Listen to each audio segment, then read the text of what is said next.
Bismillahirrahmanirrahim. Today, the topic that we are gonna discuss is actually the chapter that we are gonna discuss is financial operations of private insurers.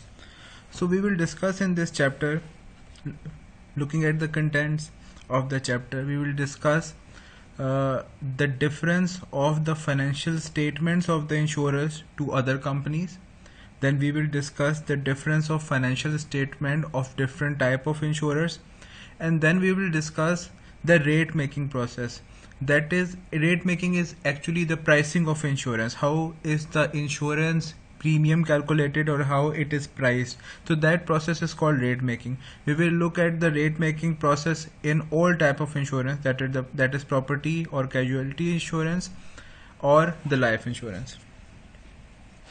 So first, looking at the financial statements of the insurers, there are basically there are four financial statements, but our focus would be on two major or commonly known financial statements. One is the balance sheet and the other is income statement. So the first one is balance sheet. A summary of balance sheet, a summary of what a company owns and what it owes. Total assets is equal to total liabilities पर plus honours equity. अच्छा, पहली जो statement है जो हम discuss करेंगे वो है balance sheet. Balance sheet basically जो नीचे की इक्वेशन दी हुई है इसको हम अकाउंटिंग की इक्वेशन बोलते हैं, जो ये कहती है कि जो टोटल एसेट्स होते हैं किसी भी कंपनी के वो हमेशा इक्वल होते हैं to the sum of owners equity and total liability. और ये बात बड़ी लॉजिकल भी है. कोई भी एसेट अगर आप परचेज करते हैं तो या तो वो आप अपने पैसों से खरीद सकते हैं या किसी से लोन लेके खरीद सकते हैं. तो हमेशा टोटल एसेट जो होंगे वो लोन की अमाउंट और अपने पैसे जो कंट्रीब्यूशन है ना बिजनेस उसके इक्वल ही होंगे. ये दो मेथड होते हैं जिसकी बेस पे फाइनेंसिंग हो सकती है. अच्छा, बैलेंस शीट वो स्टेटमेंट है बेसिकली इस अकाउंटिंग इक्वेशन की जो प्रैक्टिकल एप्लीकेशन है उसको हम बैलेंस शीट बोलते हैं. यानी कि अगर कंपनी के टोटल एसेट्स को लिस्ट डाउन कर दिया जाए उसको सेग्रीगेट करके और एक साइड पे टोटल लायबिलिटीज और टोटल और ऑनर्स इक्विटी को रख दिया जाए और उसका टोटल देख लिया जाए तो इक्वेशन सेटिस्फाई होगी क्योंकि इक्वेशन है. तो उस स्टेटमेंट को बेसिकली बैलेंस शीट कहते हैं. बैलेंस शीट किसी भी कंपनी की फाइनेंशियल पोजीशन को बता रही होती है. फाइनेंशियल पोजीशन बोलते हैं कि वो कितना ओन करता है, उसकी लायबिलिटीज क्या है और उसके अपने पैसे कितने हैं. अब यहाँ पे इस चैप्टर में जो हमारा कंसर्न है हम ये देखना चाह रहे हैं कि how is the balance sheet of an insurance company different to a balance sheet of some other country for of another company and that can be any profit making organisation. अच्छा, पहला डिफरेंस तो आपको यहाँ वाज़ेह नज़र आ रहा है कि जो इंश्योरेंस कंपनीज है ना उनके नॉर्मली जो एसेट्स हैं ना वो मेजरली, ये एक एग्जांपल दी हुई है इंश्योरेंस कंपनी की फाइनेंशियल बैलेंस शीट की. इनके जो एसेट्स हैं वो मोस्टली फाइनेंशियल एसेट्स हैं. जबकि अगर आप नॉर्मल कोई कंपनी देखें तो उसकी जो सबसे हाई वैल्यू होती है वो उसके फिक्स एसेट्स की होती है जिसे प्रॉपर्टी प्लांट एंड इक्विपमेंट बोलते हैं. इसी तरह अगर लायबिलिटीज़ की बात करें तो जितनी भी लायबिलिटीज़ हैं वो ज़्यादातर रिजर्व्स की या अनअर्न्ड प्रीमियम की, या तो लॉस के रिजर्व्स बनाए गए हैं या वो प्रीमियम है जो ऑलरेडी जिसका बेनिफिट ट्रांसफर नहीं हुआ तो उसको अनअर्न्ड प्रीमियम या अनअर्न्ड इनकम कह लें. तो जो इंश्योरेंस कंपनी का बेसिक डिफरेंस है जो उसकी फाइनेंशियल स्टेटमेंट का टू एनी अदर कंपनी, इसके पास जो फिक्स एसेट होते हैं वो बहुत मिनिमम होते हैं. इंश्योरेंस कंपनी ऑपरेट करती है हाई फाइनेंशियल एसेट्स में. इसी तरह जो लायबिलिटी की कैरेक्टरिस्टिक्स हैं वो भी इसमें डिफरेंट होंगी.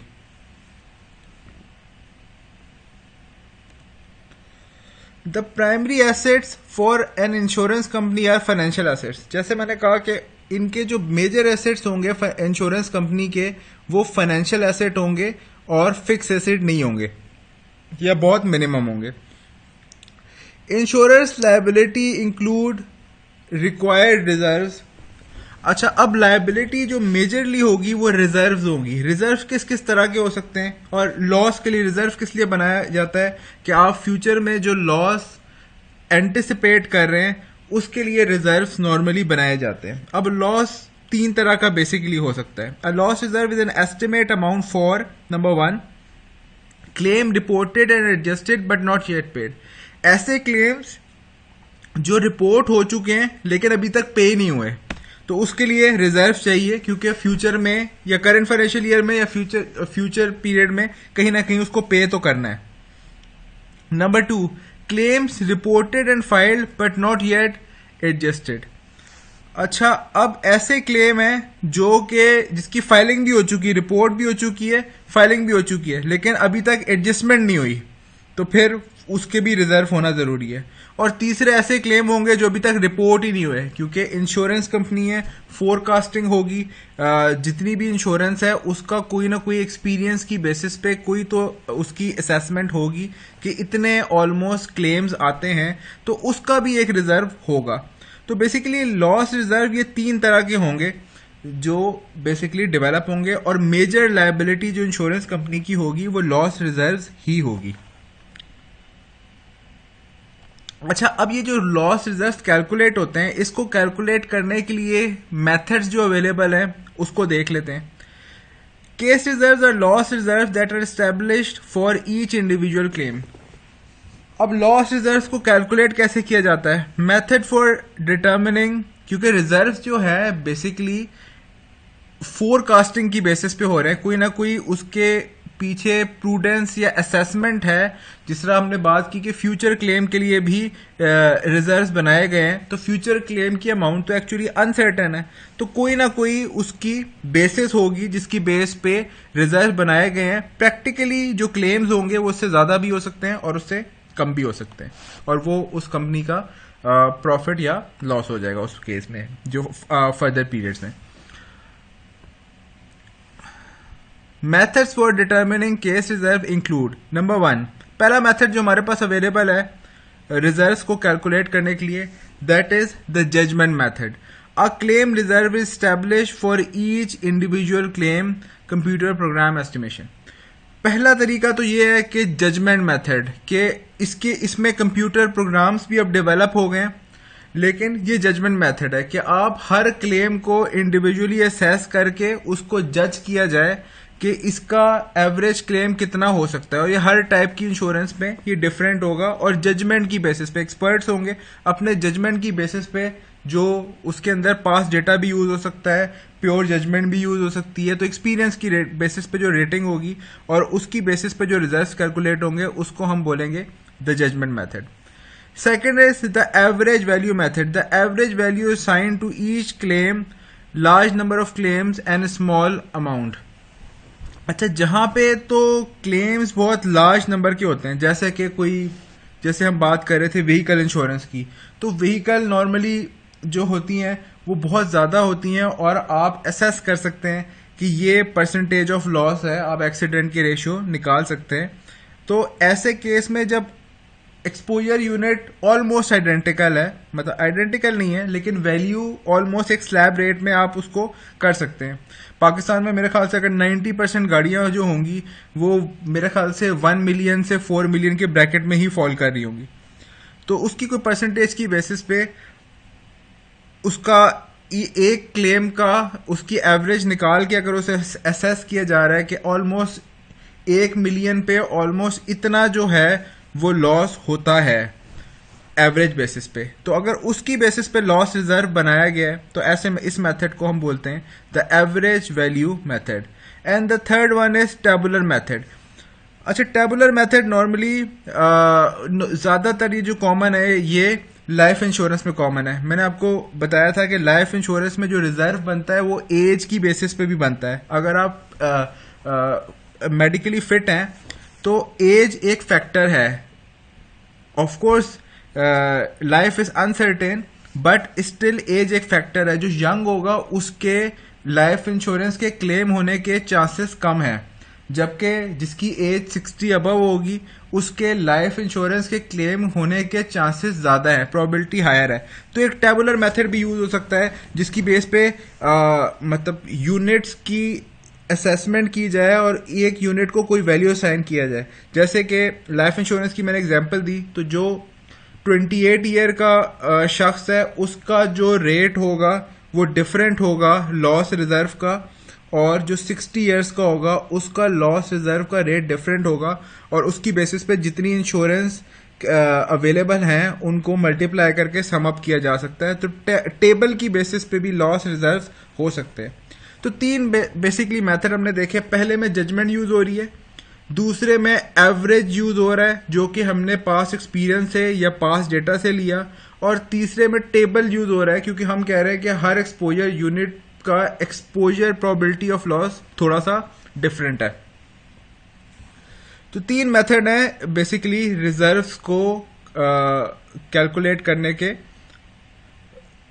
For the purpose of balance sheet. The loss ratio method establishes aggregate loss reserve for a specific coverage line. The formula based on the expected loss is used to estimate loss reserve. अच्छा, अब ये common method नहीं है, लेकिन अगर तो loss ratio method use हो रहा है तो फिर आपका जो एक्सपेक्टेड लॉस है और लॉस रिजर्व का रेशियो निकाला जाएगा, और उसकी बेसिस पे ये डिटरमिन किया जाएगा कि पास्ट में मतलब जो पिछली बैलेंस शीट्स है उनकी और कॉम्पिटिटर की बेसिस पे कि लॉस होने के चांसेस क्या हैं। The incurred but not reported reserve is a reserve that must be establish for claims that have already incurred but that have not yet been reported. इसके बारे में हमने बात की, वो क्लेम्स जो अभी तक रिपोर्ट नहीं हुए उनका भी लॉस रिजर्व होगा, और उसकी भी जो बेसिस होगी वो यही तीन बेसिस होंगी। या तो जजमेंट की बेसिस पे क्लेम को रिजर्व बनाया जा सकता है, या एवरेज वैल्यू पर क्लेम की बेसिस पे, या कोई टेबल की बेसिस पे, और उसका भी अलग से एक लॉस क्रिएट होगा। लॉस रिजर्व की बात हो रही है। अच्छा, अब एक और तरह की लायबिलिटी होती है इंश्योरेंस कंपनी की जिसको बोलते हैं the unearned premium reserve is the liability item that represents unearned portion of gross premium on all outstanding policies at the time of valuation. अगर इसको सिंपल वर्ड्स में डिफाइन किया जाए तो बेसिकली प्रीमियम क्या होता है? प्रीमियम किसी भी इंश्योरेंस कंपनी की इनकम होती है। तो जो अनअर्न्ड इनकम होती है इस केस में उसको हम बोलते हैं unearned premium reserve. Unearned premium क्या होता है कि अगर मैं एज अ इंश्योरी किसी इंश्योरेंस कंपनी को नेक्स्ट ईयर की इंश्योरेंस का प्रीमियम एडवांस में पे कर दूं तो वो उस कंपनी की इनकम नहीं बनेगी। कब तक इनकम नहीं बनेगी? जब तक वो पूरा साल गुजर ना जाए, उसका बेनिफिट इंश्योरेंस कंपनी मुझे ट्रांसफर ना कर दे, फिर वो अपने इनकम में उसे ट्रांसफर कर सकती है। जब तक वो उसका बेनिफिट मुझे प्रोवाइड नहीं करेंगे तब तक वो उसका प्रीमियम का अनअर्न्ड प्रीमियम रहेगा। तो ये जो प्रीमियम अनअर्न्ड होता है ये भी एक इंश्योरेंस कंपनी की लायबिलिटी होती है जब तक उसके अगेंस्ट वो बेनिफिट्स डिलीवर ना हो जाए। Its purpose is to pay for losses that incurred during the policy period. It is also needed so that refunds can be paid to policy holder that cancel their coverage. बहुत valid point है कि अगर advance में कोई premium पे हुआ है और पॉलिसी है कि नेक्स्ट ईयर की अगर मैंने इंश्योरेंस कराई हुई है और नेक्स्ट ईयर शुरू होने से पहले कोई क्लॉज है कि नेक्स्ट ईयर शुरू होने से पहले मैं इंश्योरेंस कंपनी को इंटीमेट कर दूं कि मेरा प्रीमियम कैंसिल कर दें, मतलब रिफंड कर दें, क्योंकि अभी तक वो ईयर शुरू नहीं हुआ, तो वो वापस करने के लिए जो पैसे चाहिए वो लायबिलिटीज में ही होने चाहिए क्योंकि अभी तक वो उन्होंने अर्न नहीं किए। तो इस वजह से ये अनअर्न्ड प्रीमियम क्रिएट होता है। It also serves as a basis for determining the amount that must be paid to the reinsurer for carrying reinsured policy. अगर कोई reinsurance हो रही है तो उसके लिए भी ये amount यूज हो सकती है। The annual pro rata method is one method for calculating the reserve. जाहिर है कि अब एनुअल प्रो रेटा मेथड का क्या मतलब हुआ कि अगर insurance for long term paid है तो फिर हर साल की बेसिस पे प्रो रेटा करके वो रिजर्व ट्रांसफर किए जाएंगे इन इट्स इनकम। जितना जितना अर्न होता चला जाएगा वो ट्रांसफर होता जाएगा to the income. Policy holder surplus is the difference between an insurance company's assets and liability. The stronger a company surplus position the greater is the security for the policy maker. अच्छा, अब आप देख सकते हैं balance sheet अगर हम दोबारा निकालें,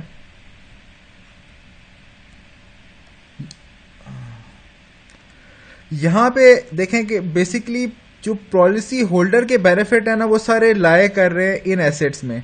उसको जितना भी, फॉर एग्जांपल अगर उसकी लाइफ इंश्योरेंस है, उसको सारा बेनिफिट मिलेगा यहाँ से, एसेट की वैल्यू जो एक्चुअली लिक्विडेट होंगे जब भी होंगे। तो इंश्योरेंस कंपनी तो रेट में अपना जो इनकम अर्न कर रही है वो तो कैपिटल में जा रहा होगा। तो इन जो बेसिकली इंश्योर जो पॉलिसी होल्डर का सरप्लस होता है, वो इंश्योरेंस कंपनी की जो एसेट्स जितना एक्सीड करेंगे उसकी लायबिलिटी से, उसका बेनिफिट पॉलिसी होल्डर को जाता है। इसीलिए इसको पॉलिसी होल्डर का बेनिफिट कहा जाता है। The income and expense statement summarizes revenue and expenses paid over a period of time. अच्छा, अब इनकम स्टेटमेंट की बात हो रही है। इनकम स्टेटमेंट वो स्टेटमेंट होती है जो किसी भी ऑर्गेनाइजेशन की इनकम और एक्सपेंसेस की डिटेल प्रोवाइड करे, और डेफिनेटली इनकम में से जब एक्सपेंस माइनस होंगे तो उसको हम प्रॉफिट कहते हैं या लॉस कहते हैं। अगर पॉजिटिव में आंसर आएगा तो वो प्रॉफिट होगा, अगर माइनस में आंसर आएगा तो वो लॉस होगा। तो इंश्योरेंस कंपनी में भी ऐसा ही है कि उसकी इनकम और एक्सपेंसेस की जो डिटेल प्रोवाइड कर रही है उसको इनकम स्टेटमेंट कहते हैं, और उसका आंसर प्रॉफिट भी हो सकता है और लॉस भी हो सकता है। अब इंश्योरेंस कंपनी की अगर रेवेन्यूज की बात करें तो बेसिक रेवेन्यू इंश्योरेंस कंपनी का दो तरीके का हो सकता है। एक रेवेन्यू जो प्रीमियम से अर्न होता है डेफिनेटली, और दूसरा उसने जो हमने बैलेंस शीट में इन्वेस्टमेंट देखी उससे जो अर्न हो रहा है, जो इन्वेस्टमेंट पे रिटर्न आ रहा है, जिसको हम इन्वेस्टमेंट इनकम बोलेंगे। तो मेजर जो रेवेन्यू होता है किसी इंश्योरेंस कंपनी का, वो प्रीमियम से होता है और इन्वेस्टमेंट इनकम से होता है। आप इसको कंपेयर करें अगर किसी और प्रॉफिटेबल कंपनी से, तो उन कंपनीज का जो प्रॉफिट होता है नॉर्मली अपने जो सेल रेवेन्यू हायर होता है रादर देन इन्वेस्टमेंट रेवेन्यू। लेकिन इस इंश्योरेंस कंपनी का इन्वेस्टमेंट रेवेन्यू भी बहुत हाई होगा, जो इन्वेस्टमेंट इनकम होगी।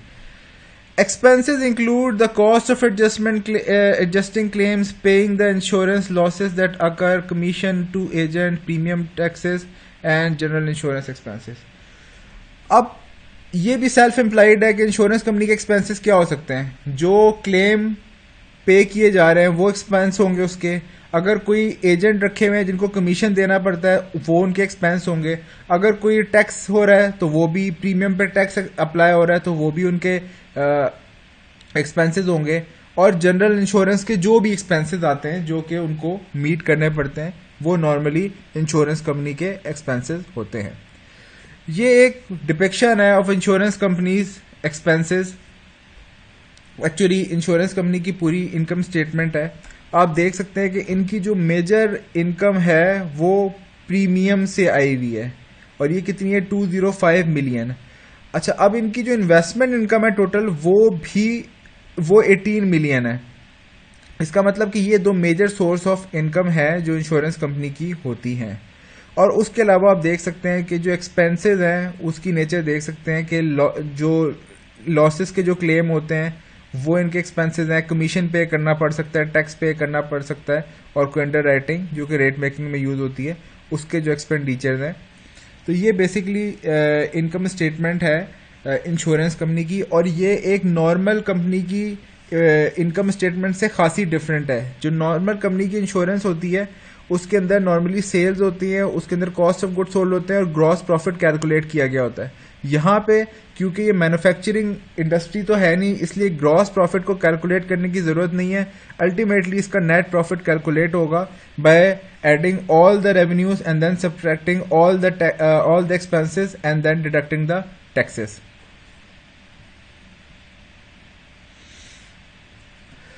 अच्छा, अब फाइनेंशियल स्टेटमेंट इटसेल्फ काफ़ी सारी इंफॉर्मेशन प्रोवाइड करती है, लेकिन फाइनेंशियल स्टेटमेंट को फर्दर एनालाइज करने के लिए हम रेशियोज यूज़ करते हैं। अगर नॉर्मल कंपनी की बात करें तो उसके अंदर हम लिक्विडिटी रेशियोज यूज़ करते हैं, जिसके अंदर करंट रेशियो होता है और क्विक रेशियो होता है।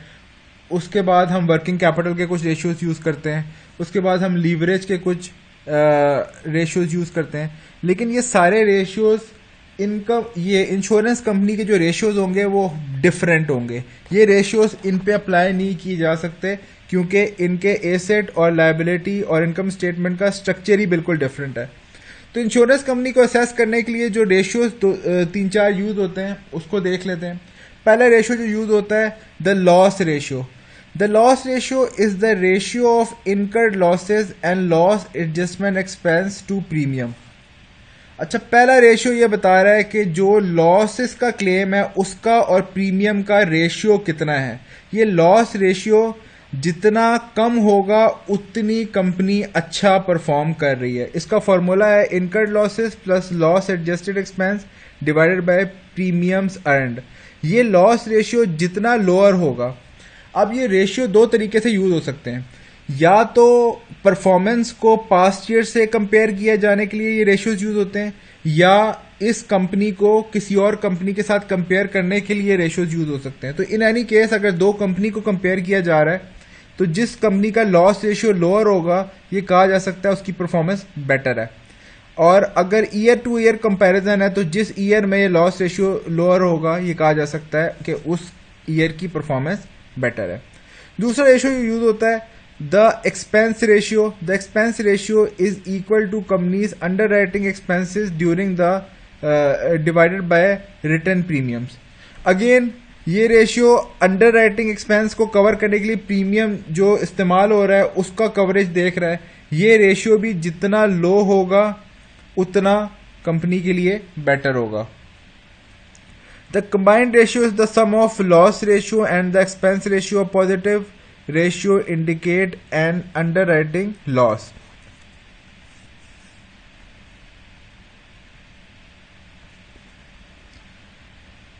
अच्छा, दूसरा अब हम ये देख रहे हैं कि इसकी जो इन्वेस्टमेंट इनकम है वो कितनी वो इन प्रोपोर्शन ऑफ प्रीमियम कितनी है।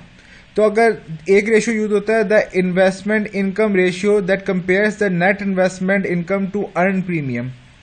अच्छा, अगेन ये वाला जो रेशियो है ये जितना हायर होगा उतनी कंपनी की परफॉर्मेंस बेटर है कि वो अपने प्रीमियम में से जितना पर डॉलर अर्न कर रहा है in the form of investment वो जितना हायर होगा वो उस कंपनी की परफॉर्मेंस के लिए बेहतर है। The overall operating ratio is equal to the combined ratio minus the investment income ratio. The ratio measures the company's total performance. If it is less than 100, this indicates that the company overall was profitable. अच्छा, अब balance sheet. अभी तक तो हमने general देखी कि insurance company की balance sheet कैसी होती है, इनकम स्टेटमेंट कैसी होती है, उसके जो रेशियोज के बारे में हमने कुछ बात की। अब इंश्योरेंस भी कई टाइप्स की होती है, जैसे लाइफ इंश्योरेंस होती है, प्रॉपर्टी इंश्योरेंस होती है। इनकी आपस में भी बैलेंस शीट में कुछ ना कुछ डिफरेंसेस होंगे। The assets of a life insurer have a longer duration on average than those of property and casualty insurance. जो लाइफ इंश्योरेंस कंपनी है, क्योंकि लाइफ की एक्सपेक्टेंसी जो है वो थोड़ी सी हायर होगी। अगर 30 ईयर का इंडिविजुअल है तो शायद एवरेज एज 60-65 होगी। तो ऐसी कंपनी की जो एसेट्स की लाइफ होगी वो हायर होगी, 25 to 30 ईयर्स की होगी। जबकि अगर कोई प्रॉपर्टी इंश्योरेंस है तो प्रॉपर्टी की लाइफ 5 to 10 ईयर्स होती है। तो वो अपने आप को, वो जिन एसेट्स में इन्वेस्ट करते हैं उनकी लाइफ 5 to 10 ईयर्स होती है। तो लाइफ इंश्योरेंस कंपनी के जो एसेट होंगे उसकी ड्यूरेशन नॉर्मली हायर होगी to that compare to property and casualty insurance. Because many life insurance policies have a saving element, life insurance keep an interest bearing asset called contract loans or policy loans. The life insurance company may have separate account for asset backing interest sensitive product such as variable annuities. ठीक है, अब life insurance के अंदर ऐसा भी होता है कि आपको at the end of the period insurance company कुछ पैसे दे रही है अगर सरवाइव कर गए। तो इसलिए वो कुछ ऐसे एसेट्स रखते हैं जो कि बैकिंग में रखे हुए होते हैं कि वो लिक्विडेट करके पॉलिसी होल्डर को मेच्योरिटी अमाउंट दी जाएगी। जो प्रॉपर्टी इंश्योरेंस होता है इसमें नॉर्मली ऐसी कोई क्लॉज नहीं होती कि प्रॉपर्टी का अगर गाड़ी का अगर एक्सीडेंट ना हुआ तो आपको आपके पैसे डबल करके वापस मिल जाएंगे 4 सालों में, ऐसी कोई क्लॉज नहीं होती। लेकिन लाइफ इंश्योरेंस में हमने उसकी टाइप देखी थी एक एंडोमेंट जिसमें लाइफ इंश्योरेंस के बाद अगर इंडिविजुअल सरवाइव कर जाता है तो उसको लम सम में कुछ पैसे मिल जाते हैं। इसीलिए लाइफ इंश्योरेंस जो है इंटरेस्ट बीरिंग एसेट रखेगा और उसको बैकिंग में रखेगा टू पे दोज प्रीमियम, और जिसको हम जो वेरिएबल एनविटीज की बेस पे कैलकुलेट हो रहा होता है। ये एक एनविटी टेबल होता है, जितने साल की इंश्योरेंस होंगी उतना ज़्यादा आपको पैसे मिलेंगे। द लायबिलिटीज, अच्छा ये रिजर्व्स की हमने नॉर्मली बात कर ली है, इसको हम स्किप करते हैं। सरप्लस की भी बात कर ली थी।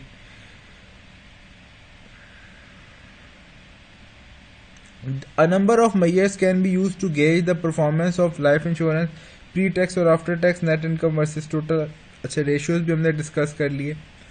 अब हम आते हैं रेट मेकिंग पे। रेट मेकिंग कहते हैं इंश्योरेंस को प्राइस करने को, बेसिकली रेट मेकिंग बोलते हैं। If I define rate making is the process of pricing an insurance.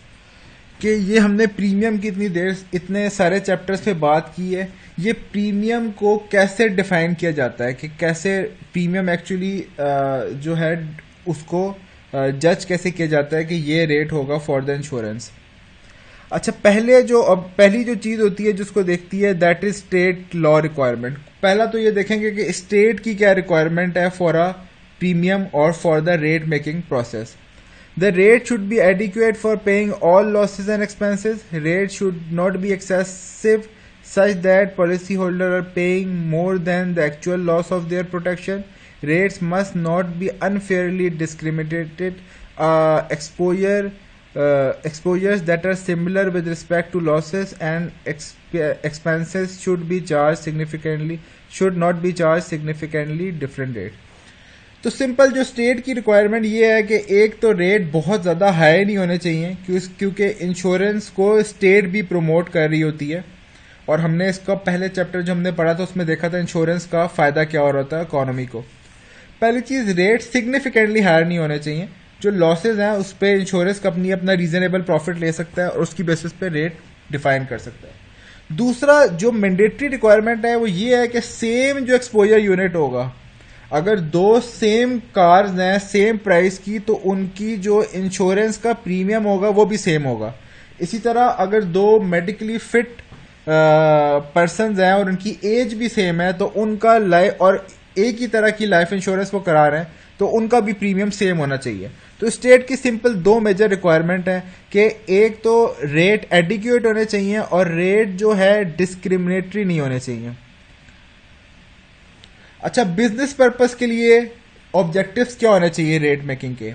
Rates should be easy to understand, rates should be stable over the period of time, rate should be responsive to changing loss exposure and changing economic condition, rates should encourage loss prevention. पहली requirement for the business purpose rate making की है कि easily समझ आने चाहिए कि जो insurance करा रहा है उसको ये तो पता हो कि रेट कितना है और किस तरह है, तो इजीली अंडरस्टैंडेबल होना चाहिए rather than complex calculation required हो। दूसरा, शॉर्ट टर्म में एटलीस्ट स्टेबल रहें। लॉन्ग टर्म में अगर चेंज भी हो रहे हैं तो रेट ऐसे हों, अगर शॉर्ट टर्म में भी स्टेबल नहीं है तो उसका मतलब जजमेंट में या रेट मेकिंग प्रोसेस में कोई फॉल्ट है, इसलिए रेट ऐसा होना चाहिए जो शॉर्ट टर्म में स्टेबल हो।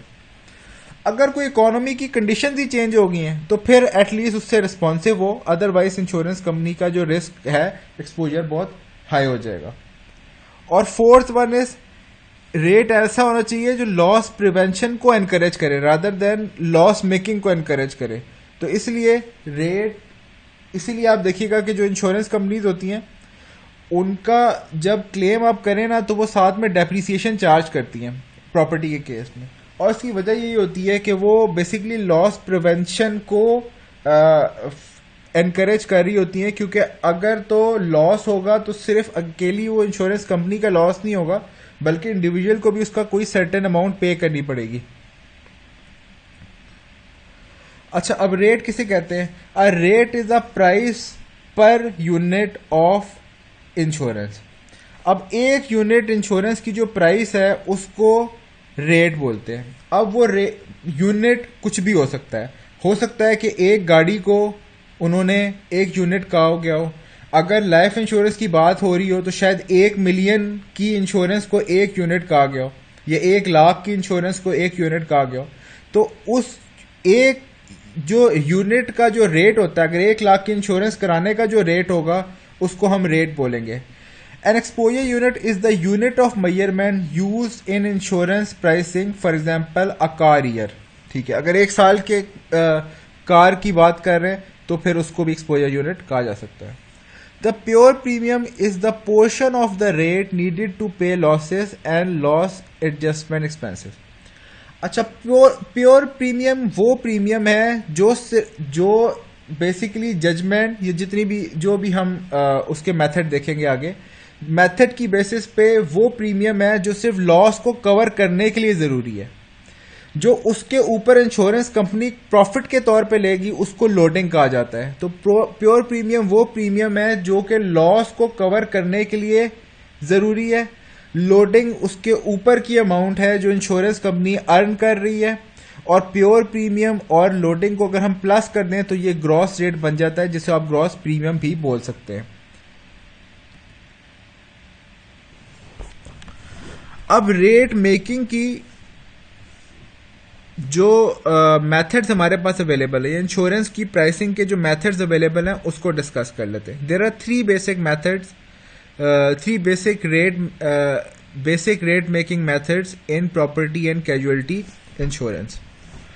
अच्छा, पहला मेथड जो हमारे पास अवेलेबल है दैट इज जजमेंट रेटिंग। नाम से वाज़ेह है कि इसके अंदर जजमेंट का जो रोल है वो हायर है। Judgment rating means that each exposure is individually evaluated and the rate is determined largely by the judgment of the underwriter, often used in marine insurance. अच्छा, अब जजमेंट रेटिंग वहाँ पे use होती है जब जो आपका इंश्योरेंस का एक्सपोजर यूनिट है वो सिग्निफिकेंटली डिफरेंट हो। जैसे कि यहाँ पे एग्जांपल दी हुई है मरीन इंश्योरेंस की। अब हर जो मरीन का जो शिप होता है वो डिफरेंट होता है फ्रॉम ईच अदर।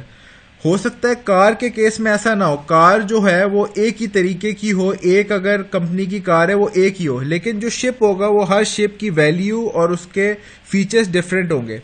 तो जहां पे एक्सपोजर यूनिट डिफरेंट होगा वहां पे हर एक्सपोजर यूनिट का जो रेट है वो जजमेंट की बेसिस से पे इंडिविजुअली जजमेंट की बेसिस पे डिफाइन होगा।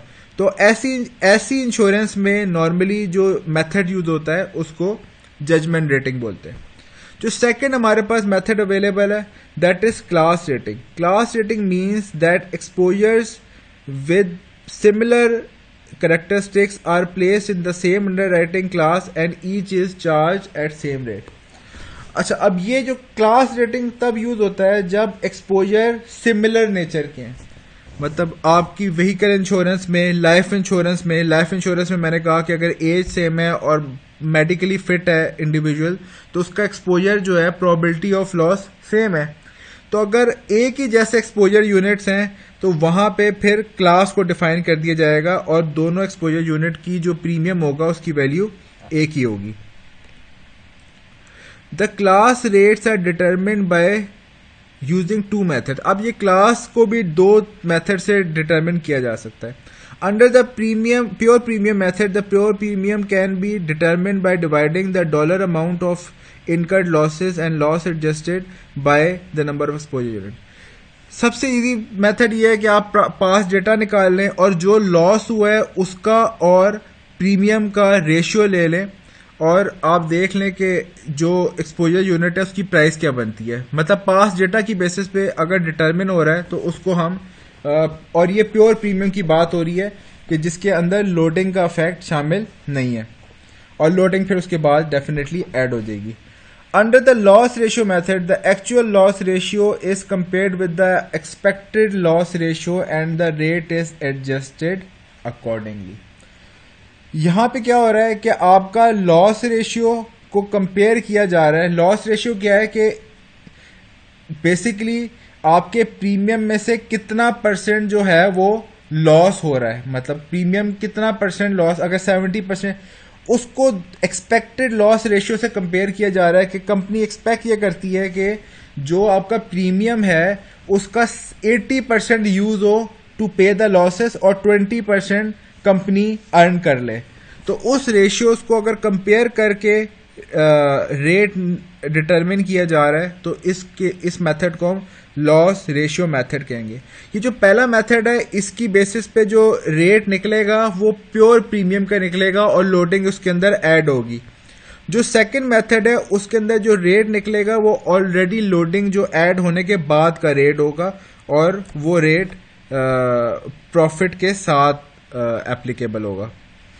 और the third method is merit rating. Merit rating is the rating plan by which class rates are adjusted upward and downward based on individual loss experience.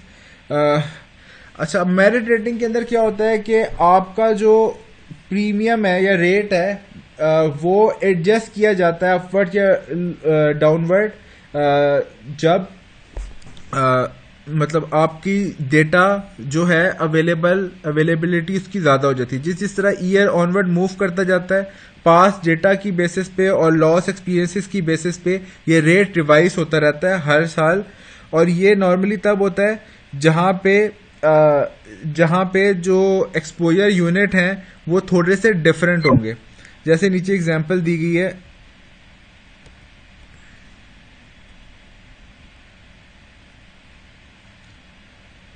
commonly used in property insurance such as industrial plant. Each building is individually rated based on several factors including construction occupancy.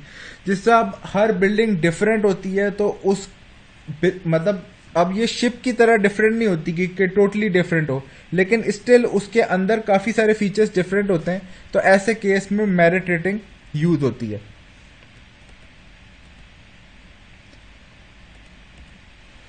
आखिरी बात जो हम करेंगे, life insurance actuaries use a mortality table और individual company experience to determine the probability of death at each attained age. ये बात भी हम पहले कर चुके हैं कि यहाँ पे लाइफ इंश्योरेंस के अंदर मोर्टेलिटी टेबल यूज होता है और वो एज की बेसिस पे होता है। जिसकी एज कम होगी अब परसेंटेज निकाली जाती है इस एज पे मोर्टेलिटी के चांसेस क्या हैं और उसकी बेसिस पे जो है उसका रेट डिफाइन होता है, यानी कि उसका प्रीमियम डिफाइन होता है। The annual expected value of death claims equals the probability of death times the amount the insurer must pay if death occurs. तो आज के चैप्टर में बेसिकली हमने डिस्कस किया कि इंश्योरेंस कंपनी की फाइनेंशियल स्टेटमेंट्स में और एक नॉर्मल कंपनी की फाइनेंशियल स्टेटमेंट में, नॉर्मल से मुराद कमर्शियल जो मैन्युफैक्चरिंग इंडस्ट्री है उसकी किसी भी कंपनी की फाइनेंशियल स्टेटमेंट में बेसिक डिफरेंसेस क्या होते हैं। और उसके दो मेजर स्टेटमेंट्स हमने डिस्कस की, बैलेंस शीट और इनकम स्टेटमेंट। और फिर हमने दूसरा ये देखी बात कि रेट मेकिंग यानी प्रीमियम को प्राइस कैसे किया जाता है। तो उसके लिए हमारे पास 3 मेथड्स अवेलेबल थे, जिसमें से पहला जो था वो जजमेंट रेटिंग था, second was class rating and the third one was merit rating. तो आज का लेक्चर इधर तक ही था। अगर कोई चीज़ हो जो क्लियर ना हुई हो तो you can ask me in the class.